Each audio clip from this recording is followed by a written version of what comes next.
रात 10 बजे के करीब काव्या घर पहुंची तो भाभी ने रूखेपन से कहा, दीदी, तुम्हारा खाना ढक कर रखा है, चाहो तो गर्म करके खा लेना। काव्या ने सिर हिलाते हुए अच्छा कहा और हाथ मुंह धोने अंदर अपने कमरे में चली गई। हाथ मुंह धोकर खाना लेकर वो कमरे में आई ही थी कि भाभी की बातें उसके कानों में पड़ी। अब तो हद हो गई है, रोज ही रात को देर से लौटना, कभी खाना खाया तो ठीक, नहीं तो ठीक। इन्होंने तो नाक पे दम करके रखा है। मोहल्ले वालों की बातें सुन सुनकर तो मेरे कान पक गए। पता नहीं ऐसा क्या काम करती हैं, भगवान जाने कब तक छाती पर मूंग दलती रहेंगी। भाभी भैया से यह सब कह रही थी। अब तक भैया ने एक शब्द भी नहीं कहा था। इस पर खींचती हुई भाभी बोली, और कुछ बोलो भी, तुम्हारी शह पाकर ही तो सिर पर चढ़ती जा रही है। कल ही दीदी से साफ साफ बात कर लो, वरना मैं ही पूछ लूंगी। इस पर भैया का कुछ धीमा सर कुछ धीमी आवाज में सुनाई दिया, अरे ऐसा गजब मत करना भगवान, उसी की कमाई से तो घर खर्च चल रहा है। कुछ और निर्णय ले लिया उसने तो पछताती फिरोगी। भूल गई क्या वो पिछली घटना, जब हमारे तंग करने पर गर्ल्स हॉस्टल चली गई थी रहने के लिए। हुआ अब घर में कैसे फांके पड़े थे, बड़ी मुश्किल से मना कर लाए थे हम उसे। यह बातें काव्या के दिल में नस्तर से चुभ रही थी। यह सब बातें अब तो आए दिन होने लगी थी। काव्या सुन सुनकर थक चुकी थी। हर बार खून का घूंट पीकर रह जाती। उसकी भूख खत्म हो चुकी थी। उसने थाली को वापस रसोई में लाकर रख दिया और चुपचाप बिस्तर पर आकर लेट गई। नींद आंखों से कोसों दूर थी। सुबह उसे जल्दी मिसेस वर्मा के यहाँ जाना था।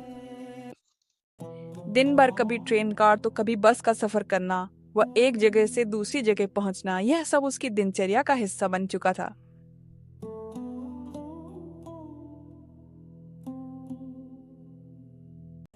काव्या फिजियोथेरेपिस्ट थी। उसे अपने मरीज के घर जाकर व्यायाम, मालिश आदि के बारे में बताना समझाना पड़ता। इसके लिए उसे बेंगलोर जैसे शहर में खूब भागदौड़ करनी पड़ती थी। उसके मरीजों में कई नामी ग्रामी हस्तियां थी। काफी अच्छी प्रैक्टिस चल रही थी उसकी, पर इस मुकाम तक पहुंचने में उसे काफी मेहनत व संघर्ष करना पड़ा।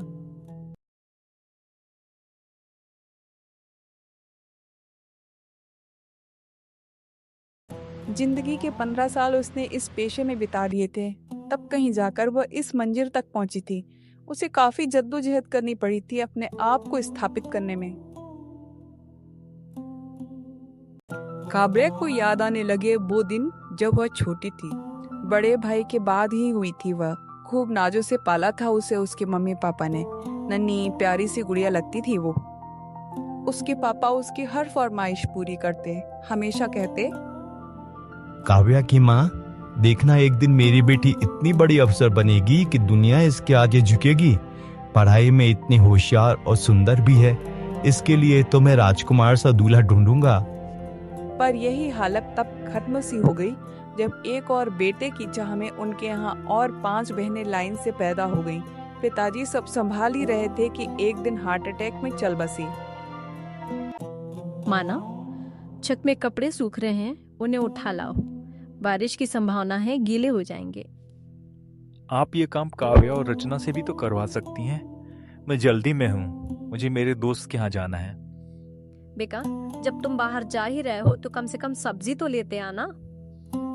माँ, काव्या स्कूल जा रही है ना, तो वो क्यों नहीं ला सकती लौटते वक्त? उस वक्त काव्या 10वीं कक्षा में थी।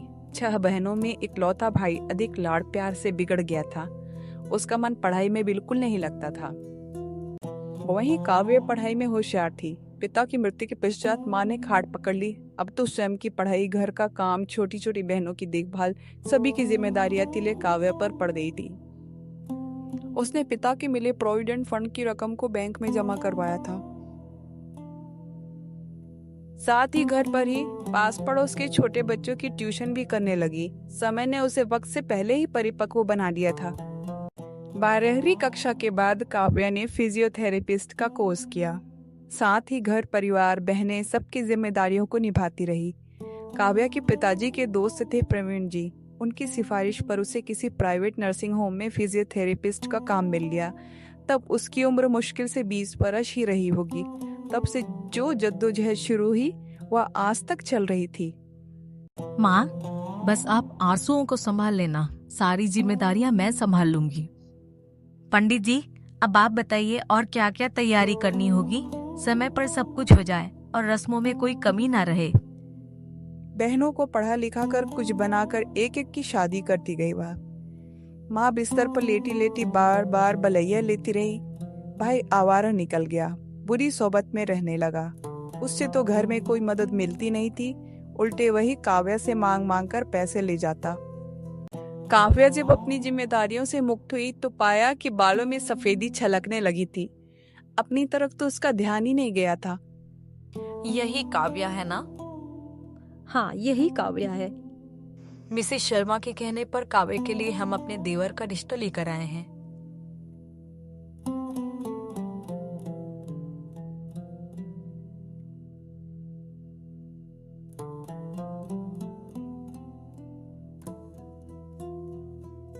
मिसेस माथुर, लड़का तो बैंक में नौकरी करता है, घर भी शहर में है, बहुत अच्छे संस्कार है उसके। आपकी बिटिया तो रानी बनकर रहेगी, आप बस हाँ कर दीजिए। बेटी तो मेरी भी रानी है बहन जी, लेकिन इस घर का बोझ भी उसके कंधों पे है। बोझ? पर मिसेस माथुर, शादी के बाद तो लड़की अपने ससुराल की होती है, घर की जिम्मेदारी तो अब छोड़िए। कैसे छोड़ दूं? पति के गुजर जाने के बाद ये घर, ये छत, ये घर खर्च सब मेरी बिटिया के सहारे है। आज वो चली गई तो कल कमाने वाला कौन है? पर मिसेस माथुर, बेटियां तो ससुराल के लिए होती हैं, घर संभालने के लिए थोड़ी होती हैं। पता है बेटियां दूसरे घर जाती हैं, लेकिन हर माँ के लिए बेटी पहले अपने घर की मजबूरी होती है। जब तक छोटी बहन पढ़ नहीं जाती, उसकी शादी हो नहीं जाती, मैं काव्या का हाथ कैसे छोड़ दूं? लेकिन मिसेस माथुर, शादी का समय निकल जाए तो रिश्तों के रास्ते बंद हो जाते हैं। आगे चलकर लड़की को बहुत अफसोस होगा। अगर शादी के बदले माँ का घर टूट गया तो इससे बड़ा अफसोस क्या होगा उसे? आज शादी करवा दूं, कल मेरे सर पे छत ना रहे तो क्या मेरी बिटिया खुद को माफ कर पाएगी? तो फिर मिसेस माथुर, आप इस रिश्ते को... अभी नहीं बहन जी, मेरी मजबूरी है। जब घर के बुझते दिए फिर से जलने लगेंगे तब बेटी की डोली भी सजेगी। आज नहीं तो कल सही, लेकिन इज्जत से, बिना किसी के बोझ के। बीच बीच में जब कभी कोई रिश्तेदार उसके लिए रिश्ता लेकर आते तो माँ किसी न किसी बहाने से टाल देती। वह भी अपनी जिम्मेदारियों का एहसास कर अपने सारे जज्बातों को जब्त कर लेती। भाई की भी शादी हो गई। दीदी, आप बस रहने दो, मैं संभाल लूंगी। आप चाय पी लो। शुरू शुरू में तो भाभी का व्यवहार सही रहा, पर बाद में वही भाभी अपने रंग दिखाने लग गई। घर में काव्या का स्थान सिर्फ पैसे कमाने वाली मशीन की तरह रह गया था। अब तो माँ भी कुछ बदल बदल सी गई थी। बहू की हाँ में हाँ मिलाते हुए वह भी काव्या को ही बात बात पे दोषी ठहराने लगी। भाभी भी अपनी ही दुनिया में मस्त रहती, आए दिन कुछ न कुछ फरमाइश काव्या से करती रहती। दीदी, साड़ियाँ पुरानी हो गई है, 2-3 सिल्क की साड़ी ला देना। और हाँ दीदी, 2 दिन बाद रिया का जन्मदिन है, उसके जन्मदिन के फंक्शन के लिए मिठाइयाँ तो लगेगी।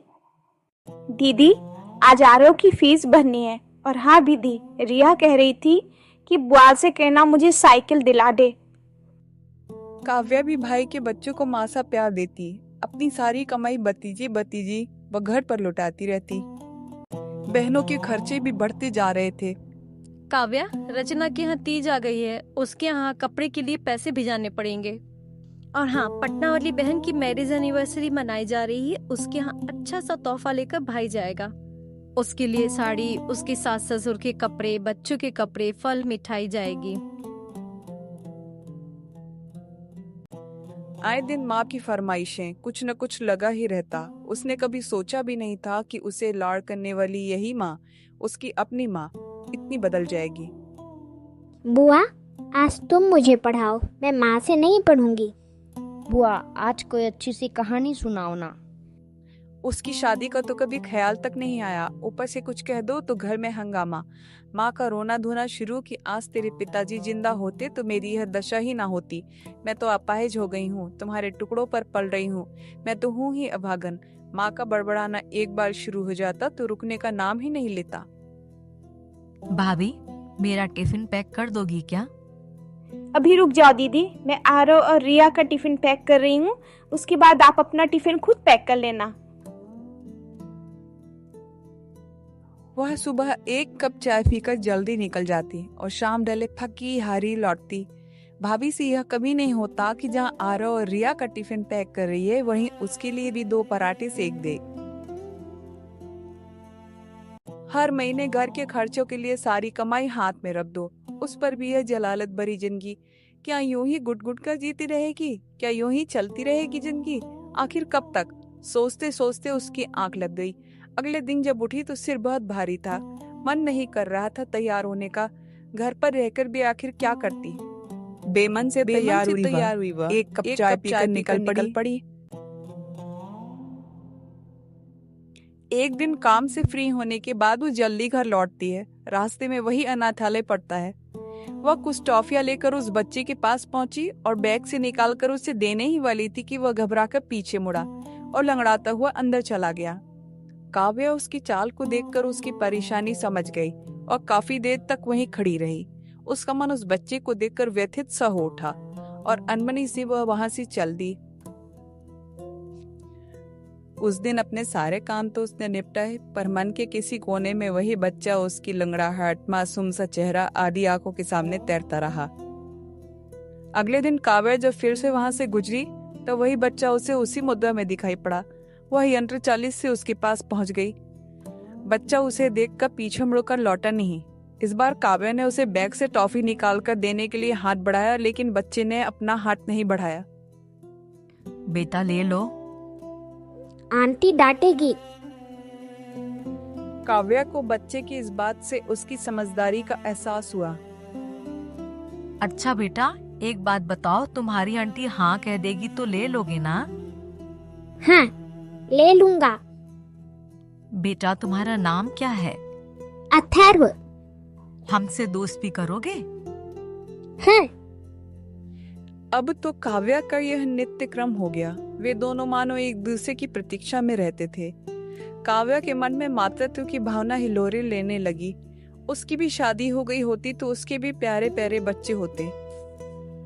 दूसरे मिसेस वर्मा की आर्थराइटिस बहुत बढ़ी हुई थी। उनका व्यायाम व मसाज करने के लिए जाना था। बहुत पुरानी मरीज थी वह उसकी। फीस भी अच्छी मिलती थी वहां से। उसके काम पर जाने के रास्ते में एक अनाथालय पड़ता था। वह जब भी टाउन हॉल उतरकर अपने मरीज के घर तक पहुंचती, उस अनाथालय की ओर बरबस ही उसकी दृष्टि उठ जाती। कुछ समय से 4-5 साल का एक प्यारा सा बच्चा अनाथालय के गेट को अपने नन्हे नन्हे हाथों से पकड़े खड़ा हुआ उसे आते जाते टुकुर टुकुर देखता रहता। वह भी उसकी प्यारी सी मुद्रा पर दृष्टि डाले बिना न रह पाती। काफी दिनों तक यह क्रम चलता रहा।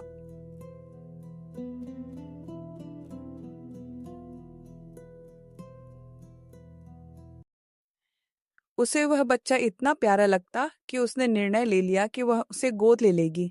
उस दिन वह अपने एक मरीज जो कि वकील थे से मिली। उसने गोद लेने के सारे नियम जाने। एडवोकेट साहब, सबसे पहला सवाल, क्या मैं अनमैरिड होते हुए अडॉप्शन कर सकती हूँ? जी हाँ, कर सकती हैं। भारत में अनमैरिड व्यक्ति भी अडॉप्शन कर सकते हैं। Hindu adoption and maintenance act 1956 and juvenile justice act 2015 दोनों अनमैरिड इंडिविजुअल्स को एडॉप्शन की अनुमति देते हैं, लेकिन कुछ शर्तें हैं, जैसे उम्र और जेंडर रेस्ट्रिक्शन। तो मेरी उम्र कितनी होनी चाहिए अडॉप्शन के लिए? कोई मैक्सिमम एज लिमिट भी है?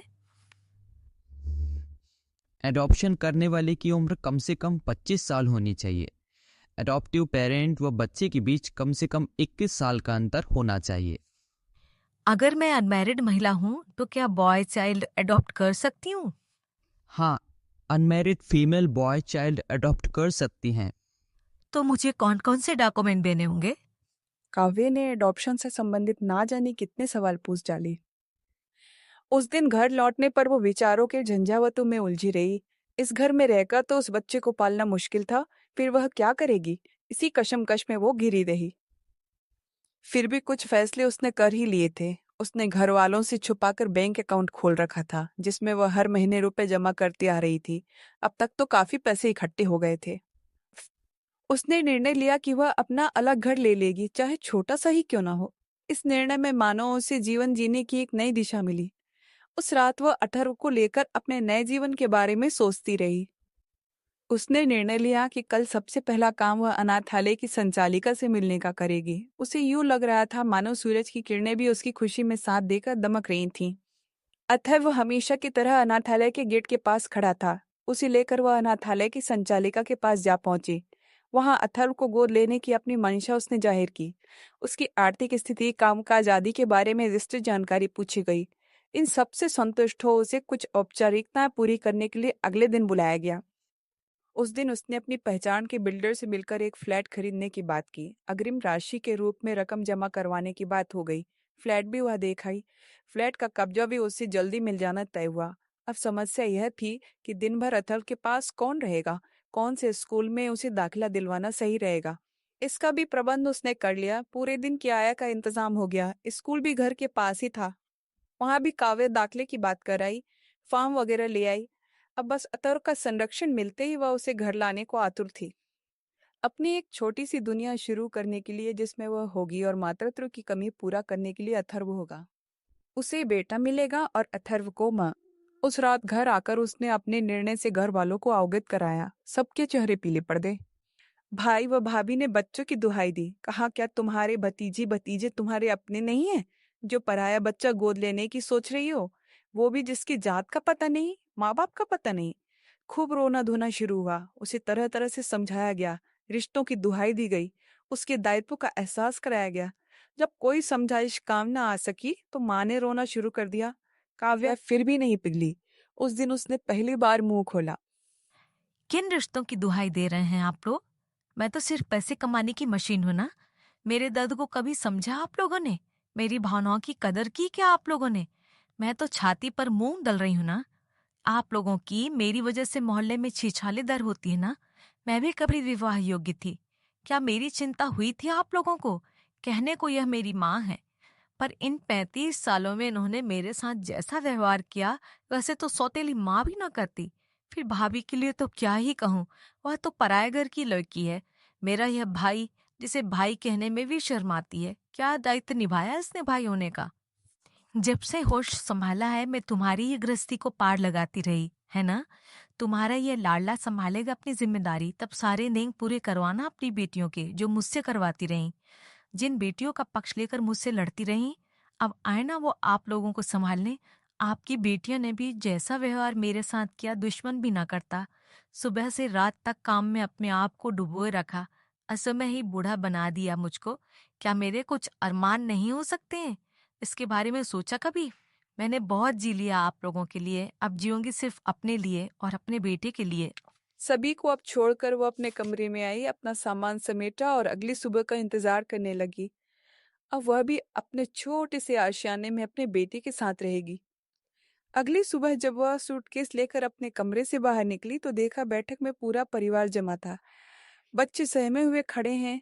भाई ने बोलने के लिए मुंह खोला ही था कि काव्या झट से बोली। बस, मुझे और कुछ नहीं सुनना। मेरा निर्णय अंतिम निर्णय है और इसे मैंने सोच समझ कर लिया है। बच्चों की पढ़ाई के लिए मैंने बैंक में पैसे जमा करवा दिए हैं। यह लो पासबुक और चेकबुक। मैं नहीं चाहती कि आपके साथ यह निर्दोष भी सजा भुगतें।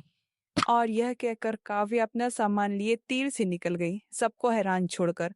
थोड़े दिनों तक वह हॉस्टल में रही। इस बीच उसे फ्लैट का कब्जा मिल गया। घर का जरूरी सामान खरीदकर घर को व्यवस्थित किया। अनाथालय जाकर सारी जरूरी औपचारिकताएं पूरी की और अथर्व की उंगली पकड़ आ गई अपने घर। अथर्व घर आकर खुश था। आंटी, यह घर तो बहुत सुंदर है। आज से मैं तेरे आंटी नहीं, माँ हूँ बेटा। बोल माँ। मम्मी, माँ। काव्य ने अथर्व को सीने से लगा लिया। उसकी आंखें नम थीं। यह खुशी के भाव का संकेत था। काव्य ने निश्चय किया कि वह घर पर ही ज्यादा से ज्यादा मरीज देखा करेगी ताकि अथर्व के पैरों को भी ठीक किया जा सके। अच्छे डॉक्टर को दिखाकर उसने अथर्व की तकलीफ के बारे में जाना और सही व्यायाम मालिश करना शुरू कर दिया। अथर्व अब काफी ठीक हो चुका था। उसका स्वास्थ्य भी अच्छा होने लगा। काव्या खुश थी अपने छोटे से संसार में अपने बेटे के साथ।